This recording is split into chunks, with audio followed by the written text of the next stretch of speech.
and welcome to another episode of the Sonya Barlow Show. Today's episode is really focusing on technology, fashion, beauty, and sustainability. I'm super excited to have Zofia with us, who I had the pleasure of meeting at an event back in 2023, I believe, and we have stayed virtual friends since. And given that there's so much happening in this space, I thought she would be awesome to get on, not just to hear about her career journey and how she's got to where she is, but also all of the cool updates, trends that we should know about in the fashion space when it comes to AI, Web3, and the future of marketing too. So Zofia, welcome and thank you for being here. Hi, lovely to be on. Thank you so much, Sonya. I love the fact that, like I mentioned before we started recording, we're both just wearing black, and you reminded me that it's just the natural kind of comfort color for people in fashion. Oh my Have God. you always been into fashion? I think so. Like, it shifted a lot from just being interested in magazines and kind of the interesting, like, fun articles about, this is the trend. That kind of shifted a lot in university when I started looking at, sustainability and kind of innovation. I was writing for the university, like, newspaper basically at the time. And kind of looking at all of the stuff that was happening there. It was like the growth of like ASOS. I think it was like the start of like Boohoo and things like that. And just looking at like how much that contrasted with like the rest of like the high fashion space and what that could mean. I think it's kind of been a very like good way of watching, all of the different companies that have come in like the e-com space that have kind of pushed it more and more towards like fast fashion.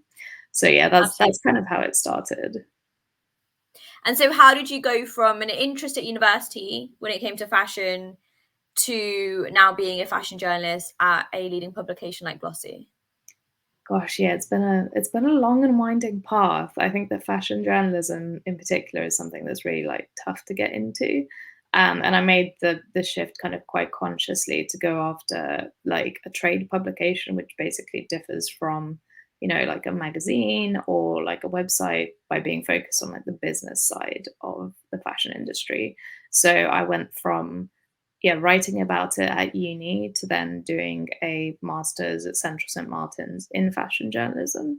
And then basically using any free time I had to intern at various publications in London. So I had The Times, I had Women's Wear Daily, I had LUK at one point. So just like being on those desks and getting that experience was really valuable, and also just helps you kind of make very like initial contacts within the fashion industry, because you actually end up seeing that a lot of those same people move around to different fashion publications, and then that almost gives you an in because they know you. Like, it's a very small community. And I think from then it was the pandemic. I went into freelance for a little while, writing for an Italian publication called Lampoon. And that was really fun, like really getting into the sustainability and innovation space. That was kind of when I started writing about Web3 innovation. So all of those different like technology integrations that were happening, and then writing a lot more about sustainability and how independent designers in particular were looking at those areas, and doing a lot of really fun interviews. So that was kind of my starting point. And then I basically started with Glossy after writing a very fun article about how designers were getting into collections with Shein through like a competition, and then started from there basically. And that, I think that was 2021. And then I've been there since. Yeah, you've been there since. I mean, that's a really cool journey, and I hope for anyone listening, it just gives them the faith and the hope that actually you can navigate yourself into a career in journalism, and make it something which really helps your livelihood. And the reason I say that is because outside of the conversation on tech, there is a conversation which is currently trending around the future of journalism, the sustainability of the industry in itself, both from an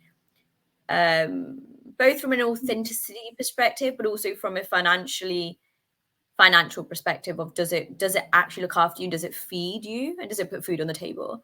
I mean, we can go into that another day, but one thing that I've also heard from you is that you navigated that path from fashion or traditional fashion journalism to sustainability, innovation, technology. I mean, when I think of fashion, I can't help but think of, high fashion in London Fashion Week and the amount of like outfits that people are wearing and how designers and the fabrics they're using, and maybe how those are then coming down to like a Zara or a H&M or like a high street brand. Yeah. What are some of the latest trends that you've seen in that intersect between fashion and tech? Because it's kind of really cool that you get to do the work in this space, and I don't really know a lot of people that do the work in this space. Yeah, it's actually a very kind of like unique area, and I think it's just like I don't know. I think you've talked about it before, but like having like an ADHD personality and like being all over the place, I end up being interested in like multiple different areas, and especially like how they intersect. And I think it was quite interesting because during the pandemic, like fashion had to basically move away from in-person events and Mhm. in-person shows. So that also meant that they actually had to start seriously considering digital shows, digital fashion as an alternative to engage with customers, but also to kind of look at, where is the future of fashion going? So that's when, you would have gaming start to kind of get into it. I think there was a whole lot of people who got very into like doing fashion stuff on Animal Crossing, which is like this Nintendo game that everyone was playing in Absolutely. the Were pandemic. you playing Oh my god, yes. I wasn't creating fashion outfits, but like I was buying them because you could buy them through like this little shop thing. So I it? did that, and that's very fun. But I think yeah, like having the convergence of all those areas, it's like gaming, tech, AI, like all of those things end up being integrated into fashion a lot more. And I think that even for like traditional fashion outlets, like they're seeing that they can't just be writing about trends every year for it to be interesting. I think it has to kind of go in deeper. So some of the trends like that I'm seeing right now is, like generative AI, and is it going to be affecting design? Because that's something that, a lot of designers especially are very freaked out about. They don't want to be, replaced by technology. But on the other hand, you have giants like Shein and Temu, whose like whole thing is basically creating AI-led design. So Yes. it's a very like I think it's a very interesting time to be in fashion right now. I'm really tired of seeing Temu and Shein ads every Yeah, time I go and search something. Um, yeah, and one thing that I've recognized, and this is an ongoing conversation you have, especially in when you're thinking about kind of female first clothing, is we find that there's no real middle ground anymore. It's like really cheap fast fashion. So Shein, yeah, Temu, Boohoo, Misguided as an example, or like yeah, really expensive fashion like the Reese's and the Aubrey's and the, Cézanes of the world. And then you get to like the actual brands, so the Gucci's, the Pradas, the LVs. And I'm not suggesting that any of those are the most sustainable, by the way. I'm just mm, suggesting that for the average person of a working to middle class background, it is really difficult to know where your space exists. mm. And I guess my question being, have fashion brands and companies done that by design? Are they trying to make individuals compete, or are they just trying to have that kind of low cost first customer advantage and so forth, so forth? Yeah, I think they've definitely shifted their strategies. Like H&M is no longer, the main kind of average cost player. Like I would say the most like stable middle ground player that's still very accessible to people is Uniqlo, and like I feel like that one's exploded over the last couple of years just because those prices have stayed the same. Like if you look at for example Zara and their owners Inditex, like that whole company is actually like looking at raising prices. So if you look Yeah. at Zara prices now, like they're way more expensive than what they were a couple of years ago because of the fact that they're basically trying to elevate their assortment so they can then differentiate themselves from companies like Shein and Temu. Like it's all about making like a different customer play essentially. So if you're looking at Zara, like it's more like high fashion pieces now that they're doing, the whole like content and aesthetic that they're doing is way more focused on that rather than before where it was kind of like trendy pieces on the cheap. Like that was what they were known for. But given that you have AI, generative AI, and the evolution of innovation in tech in the fashion space, would you therefore not argue that by using these tools that do exist, there's nothing really new or exciting in the market? There's no real standout. Everything is just a copy of itself. And then we do see that. And, I will put my hand up and say, I also see that imitated in online content. And I'm like, right, everyone is looking and dressing the same. Everyone is feeling the same. And that is what is trending. And so I feel like as much as we as a society are trying to be individual and unique, I don't really see that being the reality of what we therefore then put out into the space.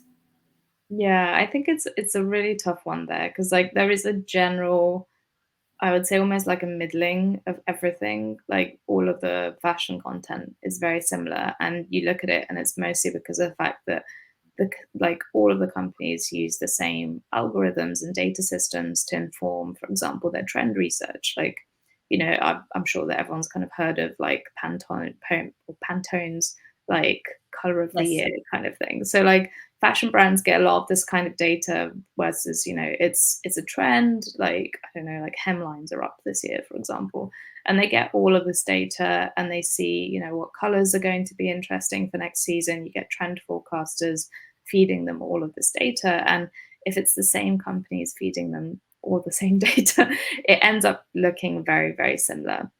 And I think the other thing is that, if they see a competitor doing something, so, I don't know, like a couple of years ago during the pandemic, like everyone got into athleisure. So like, Yes. stretchy leggings, comfy like sweaters and joggers. Like, so you saw that happening with like 5 different brands and then 50 different brands. And like, I think it's just more and more of that where companies are trying to find profit where they can, but it means that a lot of the times their assortment actually looks really, really similar. And then, if you're in the fashion space, like that ends up leading to like basically the demise of a lot of e-commerce players. For example, like Matches shut down recently, like Farfetch is like out basically. Like all of those companies had a very similar like product assortment, very similar brand assortment, because they're all going after the same kind of revenue stream. So if you're not doing anything different, it's basically like, yeah, a nail in the coffin for your business. But at the same time, like if you do overly like invest in independence, then chances are you won't make any money and you'll have to shut down as well. So it's a very, very like, you have a tiny little space where you might be able to make some revenue and grow, but it's really small compared to what it was a couple of years ago. And that reminds me of an article that you wrote. So I was reading one of your articles that was something along the lines of "Will brands take a no marketing approach?" Yeah. And we've seen Lush be a prime example of somebody who took themselves off traditional social media, especially kind of Facebook owned or Meta owned media, and really incentivized customers back into store or back through the website. Now they're doing some cool things in different spaces. They still work with a lot of influencers and kind of product promotion in that respect, but they don't have the traditional avenues of marketing. Mm. What are you seeing when it comes to brands taking no marketing approach? And I guess for anyone listening, the question is why? Why would you not want to take a marketing approach when, to your point, you have a small space in a big market and you kind of have to grab your customer first, otherwise you're going to lose them? Yeah, I think that it basically depends a lot on like how strong is your brand identity and like how loyal your customers are. So for example, for a brand like Lush, like you have those like sustainability values that they've been promoting for years and years. They've got very like specific product assortment that most people know by now, either by like extension or you've seen the bath bomb somewhere or like some of the products. So it's almost like they don't need to work as hard to acquire new customers. It actually might make more sense for them to invest in making it so that their repeat customers feel valued. And a lot of the times that means, for example, like engaging with them more through email or like not maybe not doing so much like social media first outlook, which is usually what brands do if they're looking for like new customers. and more focusing on those almost like back end channels, like this is how we engage. We offer you like a specific thing in terms of like a loyalty club. Like a lot of brands have been talking about loyalty clubs and kind of how to hold on to all of those customers that they have in there. So I think it's a lot of that. And I think that in fashion, especially, like you don't want to be putting the same kind of content out. It's very much the same as like product. Like if you're ending up putting the same types of content out on Instagram, and Instagram's making it harder for you to reach your customers because, your customers are having to deal with like a million posts a day, like they're not going to see it. So at that point, it's almost like, well, is it worth being on Instagram? Like, is it really important for us to engage with our customer that way? Or can we find some other way to like make that engagement better, basically? We see a big shift with companies, at least the conversations I'm having, and I'd love to get your viewpoint on it, is we see a shift of companies moving away from TikTok, especially because of the potential US ban, the ban in China, and generally they're moving towards more of a Shopify or QVC type platform. And also from my understanding, regardless of who you're following on TikTok, your For Your page or For You page will show what the algorithm boosts, and it may not be the people you're kind of presenting first. And so from the data that I've kind of gathered, we see individuals moving back to Instagram, definitely moving towards YouTube as a point of first reference. Yes, you've got the Pinterest mood boards in the world, and you've got the Be Reals and the Lemonades that are still there, but kind of that's for a different market of a different time. And then we see a little bit of customers moving towards LinkedIn, but again, LinkedIn are shifting their models. So I don't know if you're aware, but LinkedIn are now thinking of incorporating a TikTok style feature. They are changing their algorithm and gamifying, and they're also introducing LinkedIn games for anyone that doesn't know. It's a weird space to be in. But then you referenced Animal Crossing earlier. You referenced gaming. You have referenced, or we will reference the Web3 space. Yeah. Where are companies shifting their spend, and where are customers shifting their attention from what you've from what you've seen? Yeah, I think this is the kind of overall like growth of like the fragmentation of the market. So like even if you think about everything that you just said, like that's like 15 different platforms to be on. And for like from like a marketing perspective, like it doesn't really make sense. And actually I'm literally writing up an article about this. So this is very relevant. But like it's all about that like approach where you're focusing very deeply on a couple of channels, and you're thinking more about how can I use these existing tools in these channels. So for example, with Instagram, it's like the community features. So that people can set up groups right now, and you can engage with your customer like a lot better. So a couple of brands have been using those, and a lot of like influencers use them just to like connect with their fans a lot better. I think it's more about those types of engagements rather than just like spreading yourself like super thin and being like, this is what we're doing on here, this is what we're doing on here. Like there's no way to have a unified strategy if you're having to post on like 20 different platforms every day, whether that's having gaming content one place, social media content in another. Like it's all part of your like brand universe essentially. So if you think about it, like I don't know, if you think about it like Marvel essentially, where you have certain films which are like connected and like they're very specific in terms of their direction, but then it all spreads out and it kind of all ends up feeling very samey. Like it's the same thing here. It's actually better to just go into like one or two platforms and like be very, very specific and intentional with what you're doing rather than kind of spreading yourself in. So it's more about like finding out, either based on like where your community is or like based on what your brand identity is and like aesthetic, what those platforms are. So for example, like for Instagram, like a lot of brands might see success in Reels, but it might not be suitable for everyone. Or a brand might be really successful on LinkedIn because of the fact that they go into like really deep production processes and like people are very interested in that, or they're doing something innovative and other brands want to copy them. So it's that kind of thing where you're just like looking at who you are, and it's more like deep work internally as a brand, rather than kind of just projecting outwards and being like we have to be everywhere. No, I love that, and I also think I'm hearing and seeing very similar reference points in consumers' minds. It is exhausting being a little bit of everything, and so taking time off, going back offline, building those relationships in person, or kind of even through discussions like this, going back to reducing the noise around you, which is obviously something that's been referenced on Glossy already. You have spoken a lot about brands and you've been doing this for a few years now. So do you have any reference points to brands that you think have done it well, but also brands who you think haven't done it very well, and that we could all use in terms of, case studies?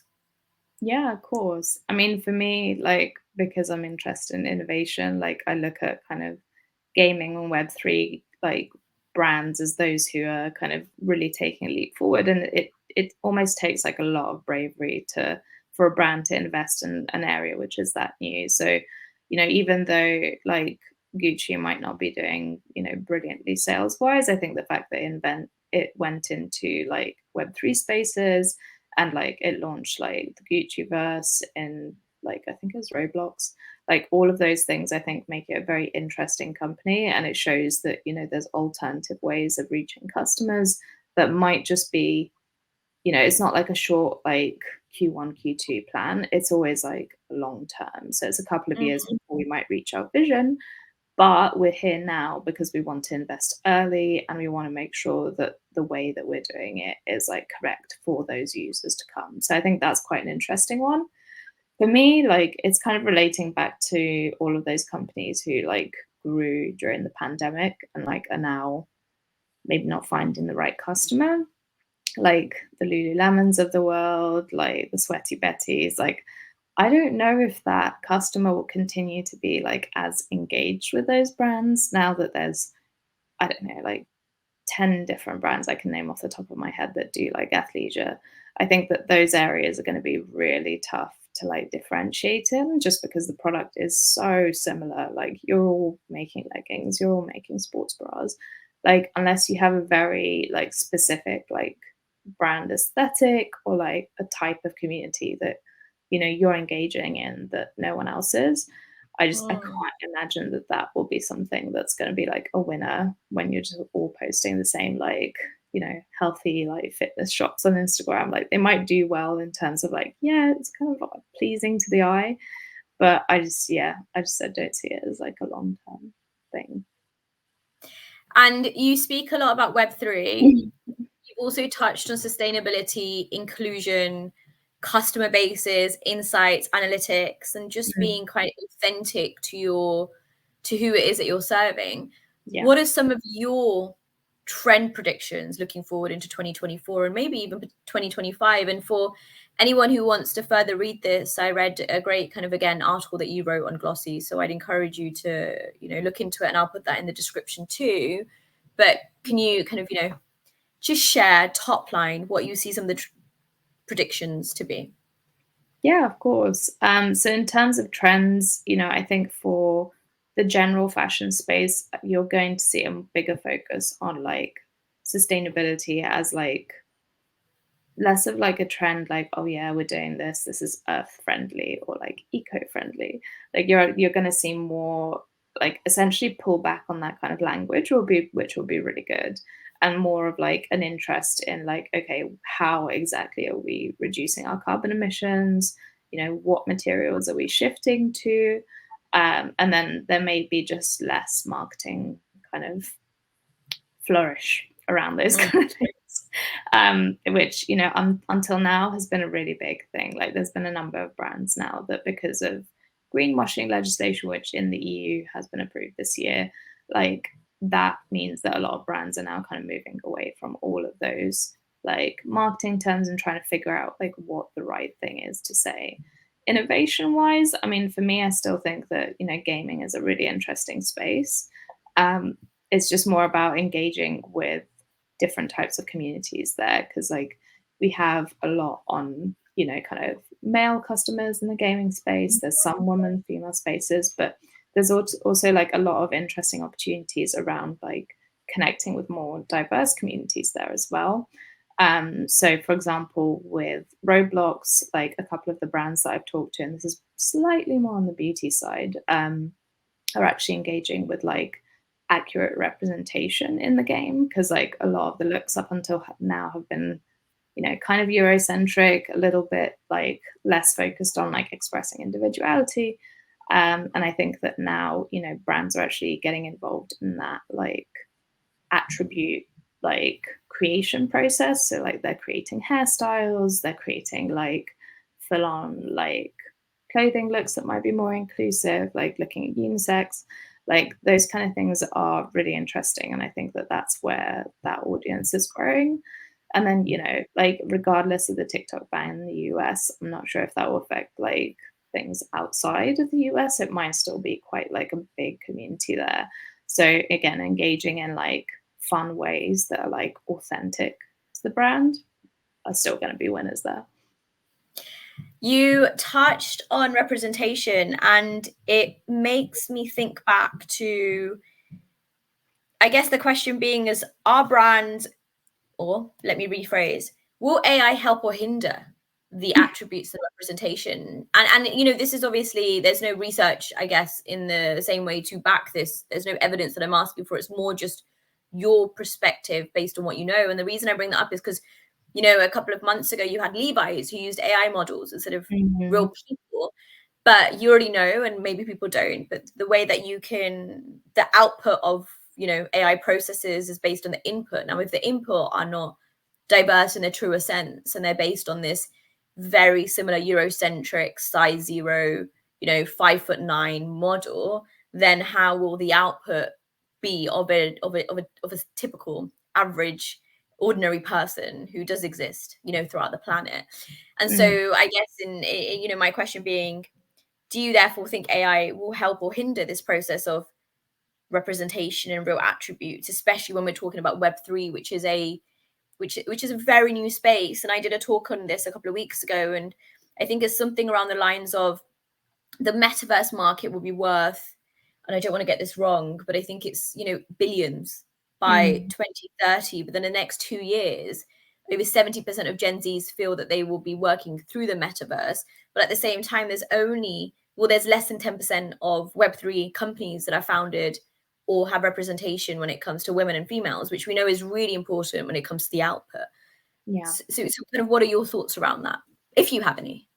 Yeah, I think that like open AI and like open data set aspect of it is really important. There are, you know, a number of groups which are working on increasing that diversity in that space, because a lot of the time, you know, the AI inputs are basically done on existing content. And if there's a lot more, you know, kind of Eurocentric white content out there on the internet, that ends up basically influencing the way that content is put out. So the more data and like information is put about, you know, other groups into the internet, and I think that language has a big kind of function, you know, like if you have data sets that aren't just focused on like English, for example, like I think that increases that representation in a bigger way, and it makes it more accurate, you know, based on like population counts, interests, like all of those things are really important. But then, yeah, you have a lot of like data privacy and security things if you start like straying outside the borders. So it's a very complicated matter, basically. But from a brand side, I think that most brands nowadays are kind of shifting away from open AI models into private ones. So they're basically only using their data to inform like generative AI or like AI models more generally, kind of focused on information. So that means at that point that they're examining, you know, their own data sets, like is their imagery diverse enough? Have they textually represented like multiple communities? You know, is there a focus on that in what they're doing or what they've been doing up until now? And I think if they're finding that those like data outputs or like those imagery outputs from generative AI are not, then it kind of makes you question, okay, well, maybe our data set is wrong. And we need to kind of increase our representation there. And I think that's when, you know, companies like the Outsiders Collective or like some of the other groups within the fashion space, like that focus on DE&I, actually have a really like great opportunity to bring in some of that expertise, like to expand those data sets a little bit more, to bring in more diverse viewpoints, basically. I mean, such an interesting conversation. A few things I picked up just to start summarizing. There is definitely a battle between AI generative products, services, statements, designs, brands, marketing versus the authentic voice that consumers are now needing or wanting.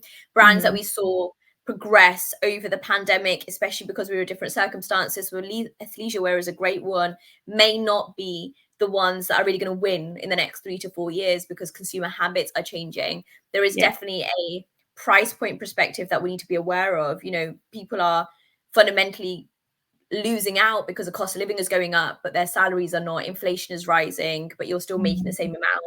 And yet companies need to think about their profit margins. We need to be really looking into how we can incorporate Web3 innovation technology into the, you know, into the fashion and beauty space. But also for anyone listening, I think this is again just living proof that technology is not an industry, it's a lifestyle. And so we need to start thinking about how tech is impacting and influencing every decision that we're making, from the ideation aspect, from the supply chain production to even, you know, the comms that go out into the marketing sphere.